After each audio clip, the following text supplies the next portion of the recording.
पहली भक्ति संतन कर संग, दूसरी कथा में रति। रति माने अत्यांतिक प्रीति। मान रहित होकर गुरु पद पंकज सेवा। जो आज आपने झेला, गुरुपद पंकज सेवा, तीसरी भक्ति अमान। अमान हमारा नहीं, गुरु जी की जय। सद्गुरुदेव भगवान की जय। यह देश गुरुओं का देश है,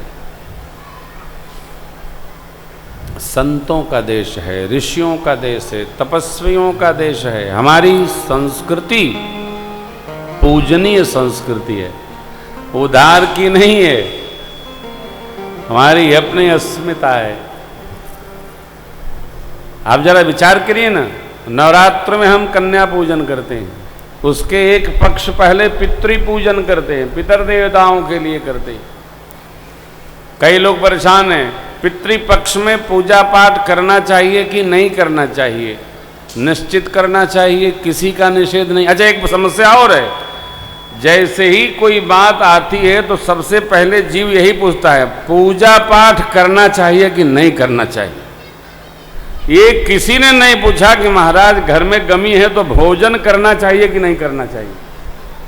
भोजन नियमित करना चाहिए, और पूजा कैसे न करना पड़े इसका उपाय बताइए। वाह वाह, क्या विज्ञान है आपका। सभी लोग सोशल मीडिया पर ये प्रश्न आया है, हमारे भैया बता रहे थे, पूजन करना चाहिए। नवरात्र में 9 दिन आप किसी का पूजन करेंगे, वो मां आद्या शक्ति महाशक्ति अन्नपूर्णा की शरण में चला जाता है। किसी की पूजा करो, जैसे किसी का आह्वान करिए, आप सर्वतो भजन मंडल बनाइए, महालक्ष्मी का बनाइए, तो सबका पूजन करिएगा, लेकिन नवग्रह अपना अवश्य ले लेते हैं, इसलिए पहले उन्हीं की पूजा शुरू होती है। क्यों आचार्य जी? ये कल आचार्य जी बता रहे थे कि सरकार किसी की सेवा करिए, ब्रह्मा मुरारी त्रिपुरांतकारी भानु सती शशि भूमि सुतो बुधच्च गुरु च शुक्र शनि राहु केतव सर्वे ग्रहा शांत करा भवंतु। इनकी शांति पहले रखनी पड़ती है, नहीं तो ये किसी की पूजा में ही हाथ मार देते हैं। पितृपक्ष में किसी की सेवा करेगा, वो पितर देवताओं के लिए पक्ष बनाया गया है, उनके पास जाएगा। किसी का करिए, जैसे रोटियां माता बनाती है ना, 1 2 3। पहली रोटी किसकी? गौ माता। एक पहली अग्नि नारायण गौ माता, फिर सबसे अंत वाली घर के जो हम लोग हैं पति होती है, बाप और घर की जो रक्षा करता है उसकी अंतिम रोटी होती है। तो आप जानते हैं कि नहीं जानते? सम्मान की रोटी है, अंतिम रोटी खाया करिए मांग कर। कई लोग तो ब्रेड का भी अंतिम खा जाते हैं, वो अपना नहीं है, वो किसी और का है, बाहर सुरक्षा वालों का है। सुरक्षा समझते हैं कि नहीं समझते हैं? नहीं समझते हैं तो कह दें, ऐसे रखिए, ज़्यादा न समझाइए।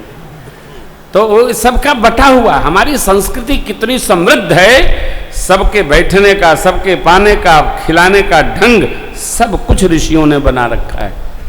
शबरी अम्बा को भगवान क्या सुना रहे हैं? मान रहित होकर सदगुरु की सेवा, मेरा गुण समूह गान करे निष्कपट भाव रखकर। चौथी भक्ति मम गुणगन करई कपट तजी। किसी मंत्र का जप दृढ़ विश्वास के साथ जिसका जप कर रहे हैं, वो भगवान कृपा करके दर्शन अवश्य देंगे। 5वीं भक्ति, 6वीं इंद्रिय निग्रहता और सज्जनता का वर्ण। संतन छोड़े संतई चाहे कोठिक मिले असंत। कई लोग योजना बनाते हैं, अब वो बहुत बवाल करते हैं, हमको भी हथियार रखना है। देखो, हथियार जो है ये रखने की वस्तु नहीं है, हथियार चित्त का विकार है। हथियार है इसका मतलब हम सुरक्षित हैं, ये केवल भ्रम है। जिसके साथ घटना घटती है वो हथियार धरे रहता है, तब भी घटना घट जाती है। हथियार ने किसी को बचाया नहीं। आपका आत्मल, आपकी साधुता, भगवत कृपा, भगवत भजन। अरे भाई, प्रहलाद जी हथियार रखे थे क्या? लिया दैत्य ने जब है हाथों में खंजर, कहा पुत्र से है कहा तेरा ईश्वर, किया याद प्रहलाद ने आह भर कर, दिखाई पड़े उनको खंभे के अंदर। कौन? नरसिंह के रूप में राम प्यारे भगवान आ गए। हरे कृष्ण गोविंद मोहन मुरारे। हथियार रखना ये विवेक नहीं है। कई लोगों ने इसको फैशन बना रखा है, हथियार रख लेंगे तो बहुत अच्छा रहेगा, सुरक्षा ले लेंगे बहुत अच्छा रहेगा, कुछ अच्छा नहीं रहेगा। सुरक्षित आप अपने चित्त व्यवहार आचरण विहार से रहिए। भगवान क्या कहते हैं? निरत निरंतर सज्जन धर्म। रावण तो कितना इकट्ठा कर रखा था, कई महिष मानुष धेनु अज खल निशाचर भक्षहि। रावण की लंका की जो सुरक्षा है वह अभेद्य है। हनुमान जी प्रवेश कर गए कि नहीं कर गए? कोई रोक पाया? कल आप श्रवण करेंगे हनुमान जी एक एक करके भट्ट महाभट्ट सुभट महाभट्ट साहब को हनुमान जी ने भटाभट मारा, कोई कुछ नहीं कर पाया।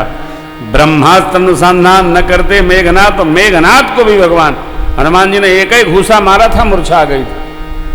दूसरी मार देते रपट जाता, उठ ही नहीं पाता।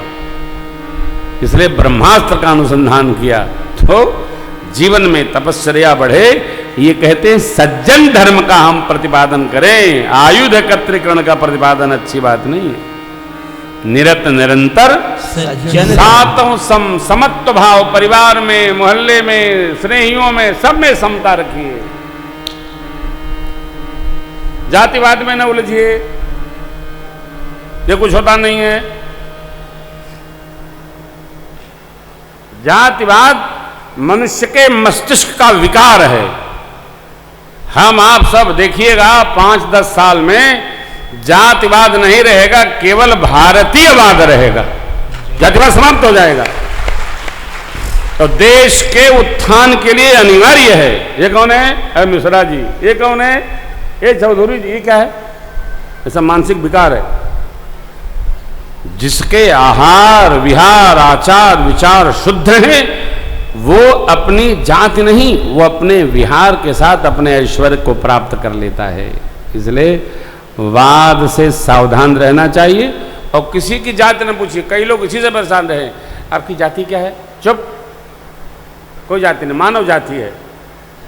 शुरू से पढ़ते आ रहे हैं कक्षा 6 से, मानव जाति का विकास, मानव संस्कृति का विकास, समता समत्व, सातों सम, ये भागवत भाव है। 8वां धर्म सम्मत जीवन जीकर यथा लाभ तथा संतोष, परदोष दर्शन न हो। 9वां सरलता, भगवान कहते हैं 9वां सरल, सरल स्वभाव न मन को तिलाई, यथा लाभ संतोष प्रीति सदा सज्जन संसर्ग